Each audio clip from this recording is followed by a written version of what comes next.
Hello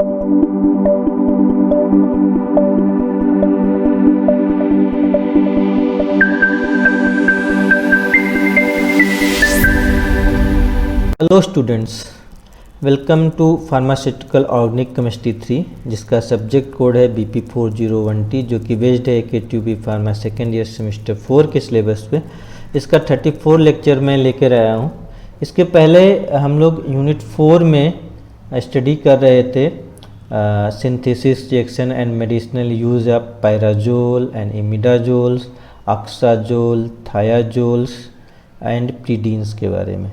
इसी continuations में आज हम लोग स्टडी करेंगे क्यूनोलिन्स के बारे में। और जो इसके पहले के 33 लेक्चर्स हैं इनके लिंक डिस्क्रिप्शन बॉक्स में दिए गए हैं, आप लोग वहां पर जा करके उनको देख सकते हैं। और अगर अभी तक आप लोगों ने चैनल को सब्सक्राइब नहीं किया है तो चैनल को सब्सक्राइब करें और लाइक करें। साथ में एक इम्पॉर्टेंट पॉइंट है, आप लोग जब भी टाइम मिले पूरा वीडियो देखें, आपका जितना है तो आपको एक बिल्कुल एग्जैक्टली चीज़ें क्लियर हो जाएंगी। तो आज हम लोग एक इम्पॉर्टेंट कंपाउंड के बारे में यहाँ स्टडी करेंगे, that is a quinolines. Quinoline is a heterocyclic aromatic organic compound with the formula C9H79।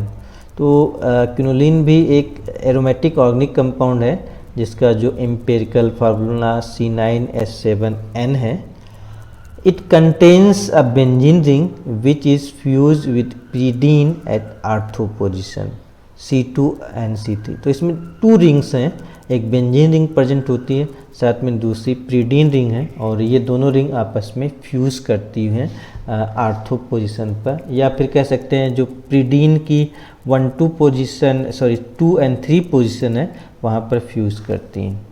तो ये है, यहाँ पे आप 2 रिंग्स आप देख सकते हो, एक रिंग ये है, आपकी दूसरी रिंग ये है। तो जो ब्लू कलर से दिखाया गया है that is a pyridine ring, और जो यहाँ ब्लैक कलर से दिखाया गया that is a benzene ring.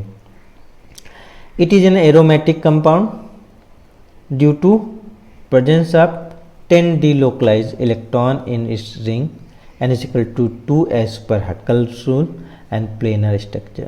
तो अगर हम लोग डबल बॉन्ड की बात करें तो यहाँ पे टोटल 5 डबल बॉन्ड है, जिसमें 4 कार्बन कार्बन डबल बॉन्ड है। यहाँ पे ये 4 कार्बन कार्बन डबल बॉन्ड आप देख सकते हो, और एक सी डबल बॉन्ड N यहाँ पर होता है। तो टोटल 10 डीलोकलाइज इलेक्ट्रॉन निकलते हैं, और जो हकल रूल्स को फॉलो करते हैं 1:2 निकल के आता है, और ये एक प्लेनर स्ट्रक्चर है। तो इस तरीके से ये भी आपका एरोमेटिक कंपाउंड है। अगर हम लोग बात करें फिजिकल प्रॉपर्टीज़ की इसकी, तो हाइग्रोस्कोपिक लिक्विड है विद अ स्ट्रॉन्ग ऑर्डर, और जिसका जो बॉइलिंग पॉइंट है 237.1 डिग्री सेल्सियस है। एक इम्पॉर्टेंट पॉइंट रह जाता है इसकी नंबरिंग। जो क्यूनोलिन की जब हम लोग नंबरिंग करते हैं, नाइट्रोजन को हम लोग 1, फिर 2, 3, 4, और जो 2 रिंग का फ्यूजन है उसको 4A, फिर उसके बाद 5, 6, 7, 8, और जो सेकंड फ्यूजन है उसको 8B का नाम देते हैं। तो फ्यूजन AB नाम से दिया जाता है, और जिस साइड से नंबरिंग की गई है उसको पहले लेते हैं। 4 से स्टार्ट किया गया तो 4 है, और ये 8 के बाद आ रहा है तो 8B नंबरिंग दी जाती है। That is a numbering which is followed by IUPAC nomenclatures. Now कैसे क्यूनोलिन को हम लोग सिंथेसाइज करेंगे? It is carried out by heating a mixture of aniline, glycerol, nitrobenzene in the presence of sulfuric acid and ferrous sulfate. This reaction is described by Scrubb। तो इनके name पे इस reaction को हम लोग स्क्रब सिंथेसिस के नाम से जानते हैं। That is a most important reactions, और हमेशा एग्जाम में पूछी जाती रहती है। In this reaction nitrobenzene act as oxidising agent and ferrous sulphate makes reaction less violence. तो यहाँ पे ढेर सारे रिएजेंट यूज होते हैं। तो पहला है आपका एनिलीन यूज करते हैं, एलिन ग्लिसरॉल यूज़ करते हैं, और साथ में यूज करते हैं नाइट्रोबेंजीन, और नाइट्रोबेंजीन के साथ में सल्फ्यूरिक एसिड है, और सल्फ्यूरिक एसिड साथ में फेरस सल्फेट है। तो यहाँ पे जनरली जो नाइट्रोबेंजीन है ये ऑक्सीडाइजिंग एजेंट का काम करता है, और जो फेरस सल्फेट है रिएक्शन को स्लो करता है, वियोलेंस को डिक्रीज करने में हेल्प करता है। इसकी रिएक्शन की बात करें तो एनिलीन की रिएक्शन कराई जाती है ग्लिसरॉल से इन the presence of sulphuric acid, तो 1,2 डाईहाइड्रोक्विनोलिन बन जाता है, जहाँ पे N1 and 2 पोजीशन पर सिंगल बॉन्ड है। तो इसका नाइट्रोबेंजीन से ऑक्सीडेशन कराया जाता है इन the presence of ferrous sulphate, तो आपका क्विनोलिन्स बनता हुआ दिखाई देता है। इसकी मैकेनिज्म क्या है, हम लोग इसकी मैकेनिज्म देख लेते हैं। तो सबसे पहले स्टार्टिंग होती है ग्लिसरॉल से। ग्लिसरॉल क्या करता है, जैसे सल्फ्यूरिक एसिड इसमें डाला जाता है तो ये क्या करता है 2 मॉलिक्यूल अपने निकाल देता है और कन्वर्ट हो जाता है एक्रोलीन में। तो जनरली जो रिएक्शन है ग्लिसरॉल से ना होकर के एक्रोलीन से होती है। तो NH2 का लोन पेयर एक्रोलीन के डबल बॉन्ड पे अटैक करता है, इस तरीके से यहाँ पे ये अटैक दिखाया गया है। फिर आपका पाई बॉन्ड डीलोकलाइज करता है, वो के ऊपर माइनस चार्ज आ जाएगा। इस तरीके से आपका N जो है एनिलीन के साथ में जुड़ जाता है और एक क्वार्टनी साल्ट बना लेता है। क्वार्टनी साल्ट में चूँकि प्लस चार्ज होता है, इसको फिनिश करने के लिए एक H यहाँ से निकलता है और ये जा कर के O के साथ में जुड़ जाता है। That is called hydrogen shifting और प्रोटॉन शिफ्टिंग, इसको हम लोग कहते हैं। तो O पर H जुड़ जाएगा, जैसे ही O पर H जुड़ता है तो यहाँ पे एक टाटोमेराइजेशन पॉसिबल होता है। तो ये आपका इनॉल फॉर्म है और जो इनॉल फॉर्म है वो एल्डिहाइड में कन्वर्ट हो जाती है। तो फिर से एक हाइड्रोजन की शिफ्टिंग यहाँ पे दिखाई देगी, तो H जा करके आपका यहाँ पे ऐड हो जाता है और इस तरीके से ये आपका एल्डिहाइड बन जाता है। तो टाटोमेरिज्म से बना हुआ जो एल्डिहाइड है, इसकी जब हम लोग आगे फिर से एसिड जो होता है H2SO4 होता है, उसका जो H+ होता है वो जाकर के O के साथ में जुड़ जाता है। हाई एसिडिक मीडियम लिया है तो OH बना लेगा और ऊपर आ जाता है प्लस चार्ज। इस प्लस चार्ज को ख़त्म करने के लिए एक रीअरेंजमेंट होता है, जिसमें आपका मोशन होता है NH के लोन पेयर इलेक्ट्रॉन का, बेंजीन के एक पाई बॉन्ड का और फिर आपका CO के पाई बॉन्ड का। तो इस तरीके से इस रिएक्शन को हम लोग कंडेंसेशन कहते हैं और एक तरीके से यहाँ पे ये रिंग फॉर्मेशन रिएक्शन हो जाती है और ये ब्लैक कलर का बॉन्ड बनता है। अगले स्टेप में जो क्या होता है, यहाँ पे डिहाइड्रेशन होता है और एक तो हाइड्रोजन शिफ्ट होता है पहले और फिर उसके बाद में H2O बाहर निकलता है। दो चीज़ें एक साथ होती हैं, तो आप देख सकते हो कि ये आपका H यहाँ से बाहर निकल जाता है और N पे चार्ज ख़त्म हो जाता है। तो हाइड्रोजन शिफ्टिंग है यहाँ पे H की, और साथ में OH यहाँ के H को ले करके क्या करता है आपका बाहर निकल जाता है। तो यहाँ पे डबल बॉन्ड आता हुआ दिखाई देता है। 1,2 डाईहाइड्रोक्विनोलिन बन जाता है और 1,2 डाईहाइड्रोक्विनोलिन का ऑक्सीडेशन करते हैं नाइट्रोबेंजीन की प्रेजेंस में। नाइट्रेशन करने पर ये क्विनोलिन्स में कन्वर्ट हो जाता है। तो ये इसका सिंथेसिस की मैकेनिज्म। और मेथड की बात करेंगे क्विनोलिन सिंथेसिस की, तो फ्रीडलैंडर सिंथेसिस है। It is carried out by condensation of orthoaminobenzyaldehyde with acetaldehyde in presence of aqueous sodium hydroxide। तो अगर 2-aminobenzyaldehyde की रिएक्शन किसी एल्डिहाइड से कराई जाए इन the presence of a base like sodium hydroxide, तो ये सीधे सीधे कंडेंस होकर के क्विनोलिन्स में कन्वर्ट हो जाता है। और इस रिएक्शन की डिस्कवरी फ्रीडलैंडर्स ने की थी, तो उनके नेम पे इसे हम लोग फ्रीडलैंडर सिंथेसिस के नाम से जानते हैं। सिमिलरली इंडोल के रिंग एक्सपेंशन से भी हम लोग क्विनोलिन को सिंथेसाइज कर सकते हैं। जैसे प्रीडीन आपका पीछे फार्म हो रहा था, सेम वैसे ही क्विनोलिन का भी फार्म हो सकता है। अगर 1H इंडोल की बात करें तो कार्बिन से DCM और लिथियम की प्रेजेंस में अगर रिएक्शन कराते हैं तो कार्बिन की, तो आपका रिंग एक्सपेंशन हो जाता है यहाँ पे, और रिंग एक्सपेंशन होने के बाद जो है ये आपका क्विनोलिन बना लेता है। तो रिंग एक्सपेंशन के थ्रू भी हम लोग इसको सिंथेसाइज कर सकते हैं। कुछ और रिएक्शन है, तो कई रिएक्शन हम लोग यहाँ पे देखेंगे। कंडेंसेशन रिएक्शन की बात करेंगे। एक तो ketonic ester of primary aromatic amine. कि कंडेंसेशन रिएक्शन कराने पर भी प्रीडीन क्विनोलिन के डेरिवेटिव बनते हैं। और यहाँ पे डिफरेंट मेथड हैं। एक मेथड है Conrad Limpach synthesis method. It is carried out by heating up aniline with ethyl acetoacetate. अगर इथाइल एस्टोएस्टेट की रिएक्शन एनिलीन से कराई जाती है तो आपका क्विनोलिन का डेरिवेटिव बनता है। यहाँ पे आप देख सकते हो एनिलीन है, एनिलीन की रिएक्शन कराई गई है इथाइल एस्टोएस्टेट से और उसको हीट करते हैं 250 डिग्री सेल्सियस पे। तो 2 मिथाइल क्विनोलिन 4 ऑल बनता हुआ दिखाई देता है। इसमें 4th पोजीशन पे हाइड्रोक्सी ग्रुप और जो 2 पोजीशन पे मिथाइल ग्रुप जुड़ा हुआ होता है। सिमिलरली नॉर सिंथेसिस है। It is also carried out by heating up aniline with ethyl acetoacetate at 110 degree Celsius. Temperature कम कर दिया गया, पीछे वाली सेम रिएक्शन है।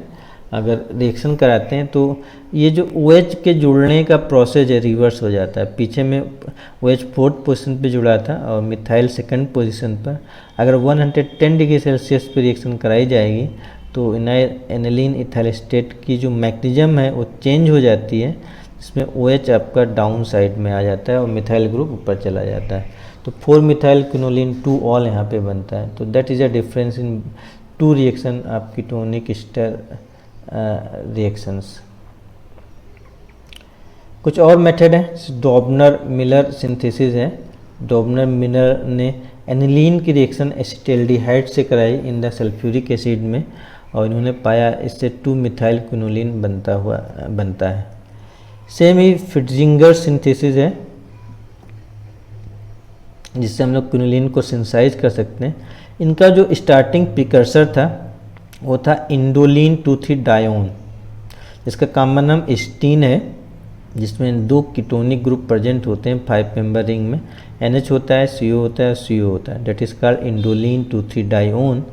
इसकी उन्होंने कीटोन से रिएक्शन कराई। कीटोन में लिया propane 2 one in the presence of NaOH। तो एक तरीके का और साथ में इसको न्यूट्रल करते हैं HCl से और साथ में डीकार्बोक्सिलेशन होता है। तो 3 स्टेप की रिएक्शन है, जैसे फाइनल प्रोडक्ट 2 मिथाइल क्विनोलिन यहाँ पर भी बनता है। It gives the 2 methyl quinolines. अब हम लोग अगर बात करें रिएक्शन ऑफ क्विनोलिन की, तो quinoline behaves as tertiary base like pyridine and forms salt with mineral acid.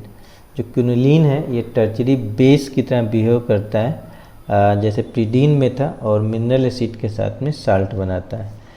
Quinoline with alkyl halide from quinolinium salt. तो दोनों रिएक्शन सेम वैसे ही हैं। अगर HCl से रिएक्शन कराओगे क्विनोलिन से तो क्विनोलिनियम क्लोराइड बन जाएगा और साथ में अगर मिथाइल आयोडाइड से रिएक्शन कराएंगे तो 1 मिथाइल क्विनोलियम आयोडाइड बनता हुआ दिखाई देगा। रिजोनेटिंग स्ट्रक्चर्स ऑफ क्विनोलिन की अगर बात करें तो quinoline is a resonance hybrid of 8 resonating structure और जिनकी रिजोनेटिंग एनर्जी निकल के आती है 265 किलो जूल पर मोल। तो कुल 8 रिजोनेटिंग स्ट्रक्चर आप लोग बना सकते हो। तो पहला रिजोनेटिंग स्ट्रक्चर जो है, इससे अगर सेकंड बनाएंगे तो यहाँ पर केकुले की तरह बनाते हैं। अगर हम लोग एक ही रिंग के डबल बॉन्ड को रोटेट कर दें जैसे यहाँ पे दिखाया गया है तो सेकंड स्ट्रक्चर बन जाएगा। अब अगर आप दोनों रिंग के स्ट्रक्चर को रोटेट कर दें जैसे यहाँ पे दिखाया गया है तो आपका थर्ड स्ट्रक्चर बन जाएगा। अब उसके बाद आप क्या कर सकते हो, तो 3 स्ट्रक्चर केकुले स्ट्रक्चर की तरह ये बनते हैं और उसके बाद आप चार्ज के थ्रू आप रिजोनेटिंग स्ट्रक्चर बना सकते हो। जैसे आपका डबल बॉन्ड का इलेक्ट्रॉन लोन नाइट्रोजन पे आ जाए तो और सेकंड पोजीशन पे प्लस चार्ज आ जाए और फिर आगे रोटेट करने पे प्लस चार्ज नेक्स्ट पोजीशन पर और फिर नेक्स्ट पोजीशन पर ये चार्ज जो है आपका रोटेट करता हुआ चला जाएगा। तो इस प्रकार आप देख सकते हो। तो कुल 8 रिजोनेटिंग स्ट्रक्चर यहाँ पे पॉसिबल होंगे। तो 3 केकुले स्ट्रक्चर बनते हैं 1 2 3 और बाकी रिजोनेंस हाइब्रिड स्ट्रक्चर बनते हैं जो दिखाए गए हैं। तो टोटल 8 रिजोनेटिंग स्ट्रक्चर क्विनोलिन में ड्रा किए जा सकते हैं। रिएक्शन ऑफ क्विनोलिन्स में in quinoline nitrogen containing ring is much deactivated to electrophilic attack. अगर इलेक्ट्रोफिलिक अटैक कराते हो तो जो नाइट्रोजन कंटेनिंग रिंग है वहाँ पे रिएक्शन होने के चांसेस ना के बराबर होते हैं। It is preferentially attack at position 8 by an electrophile E plus and also attacked at position 3 and 5 at high temperature. तो नॉर्मली कंडीशन जो है बेंजीन रिंग में होंगी जो पोजीशन 8 है, अगर हाई टेम्परेचर पर 3 एंड 5 पोजीशन पर भी रिएक्शन होती हैं, while it is attacked at position 2 and 4 by an nucleophile। अगर जो है 2 and 4 पोजीशन पे न्यूक्लियोफाइल से रिएक्शन कराई जाए तो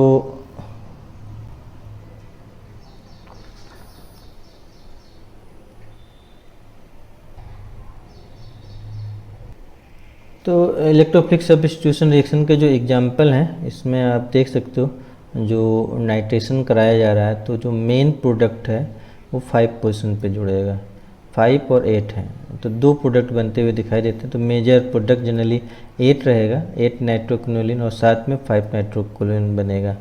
ऐसे ही अगर हम लोग इसका नाइट्रेशन करते हैं तो नाइट्रेशन करने के लिए हम लोग ACON2O का यूज़ करते हैं तो केवल एक प्रोडक्ट बनता है और ये बनता है 3rd पोजीशन पे। तो ये एक स्पेशल रिएक्शन है। ACONO2 से रिएक्शन कराने पर 3 नाइट्रो बनता है और नॉर्मल रिएक्शन कराने पर 5 नाइट्रोक्विनोलिन और 8 नाइट्रोक्विनोलिन बनते हैं। अगर आपका ब्रोमिनेशन कराते हैं यहाँ पे तो स्ट्रॉन्ग एसिड से अगर ब्रोमिनेशन कराते हैं तो उस कंडीशन में 5 ब्रोमोक्विनोलिन और 8 ब्रोमोक्विनोलिन का मिक्सचर मिलेगा। अगर ब्रोमिनेशन 300 डिग्री सेल्सियस पे नॉर्मल कंडीशन में कराया जाता है तो 3 ब्रोमोक्विनोलिन बनता है और अगर 500 डिग्री सेल्सियस पे कराया जाता है तो 2 ब्रोमोक्विनोलिन बनता है। तो हाई टेम्परेचर पर रिएक्शन कराने पर 2 and 3 पोजीशन पर भी ब्रोमिनेशन होता है। और सल्फोनेशन नॉर्मल कंडीशन में कराने पर 5 और 8 पोजीशन पर सल्फोनेशन होता है। क्विनोलिन 5 सल्फोनिक एसिड और क्विनोलिन 8 सल्फोनिक एसिड बनता है। इसमें 8 जो पोजीशन है वो सबसे ज़्यादा फेवरेबल होती है। अब हम लोग न्यूक्लियोफिलिक सब्स्टिट्यूशन रिएक्शन का एग्जांपल देख लेते हैं। तो जनरली पीछे बताया कि 2nd पोजीशन सबसे ज़्यादा इम्पॉर्टेंट होती है न्यूक्लियोफिलिक सब्स्टिट्यूशन के लिए। तो अगर हम लोग लिथियम एंड ब्यूटाइरेट से रिएक्शन इसकी कराते हैं तो ब्यूटाइरेट चेन यहाँ पे 2nd पोजीशन पे जुड़ती है, 2 ब्यूटाइल क्विनोलिन बनता है। और सिमिलरली चिचिबेबिन रिएक्शन कराने पर सोडियम एमाइड और NH3 की प्रेजेंस में 2 पोजीशन पर अमीनो ग्रुप ऐड होता है तो क्विनोलिन 2 एमीन बनता है चिचिबेबिन रिएक्शन के शुरू।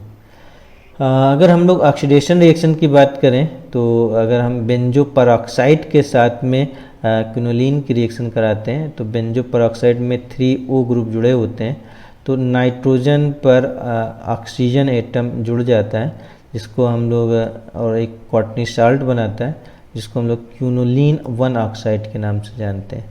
साथ में एक इम्पॉर्टेंट रिएक्शंस हैं, अगर कैमनम 4 से रिएक्शन इसकी करा दें तो जो बेंजीन रिंग है वो डिकम्पोज हो जाती है। जो 2 पोजीशन है यहाँ से ये डिकम्पोज हो जाती है और ये बनाती है क्विनोलिन एसिड जिसको हम लोग टीडीन 2,3 डाई कार्बोक्सिलिक एसिड के नाम से जानते हैं। तो KMnO4 से ऑक्सीडेशन कराने पर क्विनोलिनिक एसिड बनता हुआ दिखाई देता है। फिर आपका रिडक्शन रिएक्शन की अगर हम बात करें इसमें तो हम लोग अगर बर्च रिडक्शन कराएं सोडियम और एमीन के प्रेजेंस में तो क्या होता है 1,2 पोजीशन पर यहाँ पे ऑक्सीडेशन होता है, 1,2 डाई हाइड्रोक्विनोलिन बनता है। और अगर हम 3 HCl या H2 निकल डालते हैं तो केवल प्रीडीन रिंग का ऑक्सीडेशन रिडक्शन होता है, 1,2,3,4 टेट्रा हाइड्रोक्विनोलिन बनता है। Strong oxidising agent like H2PT use किया जाए तो जितने भी डबल बॉन्ड हैं सब पे सब रिड्यूस हो जाते हैं और बन जाता है डेका हाइड्रोक्विनोलिन कंपाउंड। तो ये डिफरेंट रिड्यूसिंग एजेंट यूज़ करने पर डिफरेंट प्रोडक्ट बनते हुए दिखाई देते हैं। मेडिसिनल यूज ऑफ क्विनोलिन की अगर बात की जाए तो quinoline is a basic nucleus of various natural and synthetic anti malaria drug. सबसे मेन पॉइंट हम लोग इसको एंटी मलेरिया ड्रग्स के नाम से जानते हैं और जो भी नेचुरल प्रोडक्ट्स हैं और सिंथेटिक एंटी मलेरिया ड्रग्स हैं उसका ये बेसिक स्केलेटन रहता है कुछ एग्जाम्पल यहाँ पे हमने लिखे हुए हैं, जैसे क्यूनिन एक नेचुरल प्रोडक्ट्स है जो सिंकोना बार्क से निकाला जाता है। फिर क्यूनिडीन्स हैं, प्लाज्मोक्यूनिन है, क्लोरोक्विन है, पिरामिक्विन एंड बुलाक्विन है। ये सब सिंथेसाइज्ड डेरिवेटिव हैं क्यूनिलीन के, जो एंटीमलेरिया ड्रग्स की तरह काम करते हैं। Quinine is a natural antimalaria drug obtain from bark of cinchona plant. Quinine के अगर डायग्राम की बात की जाए तो आप यहाँ पे देख सकते हो ये क्यूनोलिन रिंग प्रेजेंट है, जिसके आपका जो 6 पोजीशन में उस पर मिथॉक्सी ग्रुप है और जो 4 पोजीशन है उस पर एक चेन जुड़ी होती है, पामाक्विनिन चेन यहाँ पे जुड़ी हुई दिखाई देती है, जिसमें आपके 1, 2, 3, 4 कायरल सेंटर होते हैं, एक विनाइल ग्रुप जुड़ा होता है, एक OH ग्रुप है और बाईसाइक्लिक रिंग जुड़ी हुई होती है, डेट इज क्यूनिन। और इसी को मॉडिफाई करके सिंथेटिक ड्रग्स बनाएगी, डेट इज़ कॉल्ड प्लाज्मा क्यूनोन, जिसमें एक तरफ OMe ग्रुप और दूसरी तरफ NH CH2 CH2 CH2 NET group जुड़ा हुआ होता है। सेम ड्रग्स इसी का पार्ट है, जिसको क्लोरोक्विन कहते हैं। इस क्लोरोक्विन में बस OMe को रिप्लेस करके क्लोरीन जोड़ दिया गया है। तो ये कुछ एग्जाम्पल हैं क्यूनोलिन डेरिवेटिव के, जिसमें जो है आप, तो ये था लेक्चर 34। मिलते हैं नेक्स्ट लेक्चर्स में, जिसमें हम लोग पढ़ेंगे आइसोक्यूनोलिन्स और एक्रिडीन्स के बारे में। तो तब तक आप लोग प्रीवियस लेक्चर देखें, लाइक करें, सब्सक्राइब करें और शेयर करें। तो मिलते हैं नेक्स्ट लेक्चर्स में।